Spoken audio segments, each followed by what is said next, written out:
जुन हिसाबले 43 करोडको विषयलाई लिएर मिडियाबाजी गरियो त्यो पूर्णतः भ्रममूलक रहेको छ। वास्तविक यथार्थ भने यसभन्दा बिल्कुलै फरक छ। माननीय मन्त्री कुलमान घिसिङज्यूले स्पष्ट पार्नु भएको छ। यत्रो नाफा गरिरहेछ हैन, कसरी 43 करोड घाटा? त्यो 43 करोडमा पनि उहाँहरूको डाटा मिल्दैन। अब 6 रुपियाँ 95 पैसा र 6 रुपियाँ 74 पैसामा डिफरेन्स पनि 21 पैसा रहेछ। 21 पैसा 5 महिनामा हामीले किन्ने विद्युत कति भन्दाखेरि 180 मेगावाटको चाहिँ 64 करोड युनिट किन्छौँ। त्यो 64 करोड युनिट भनेको त्यो 21 पैसाले पनि 21 करोड रुपियाँ आउँछ। कसरी 43 करोड आयो? 21 करोड मात्रै आउँछ हैन।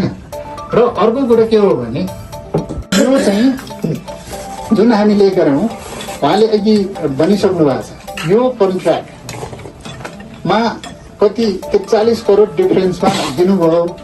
6 रुपियाँ 74 पैसामा नकिनेर 6 रुपियाँ 95 पैसामा किनेर 43 करोड चाहिँ घाटा गर्नुभयो उहाँहरूले भनेर त्यसमा ठुलो चाहिँ चलखेल भयो भनेर कहाँबाट बाहिर आएर लेख्नु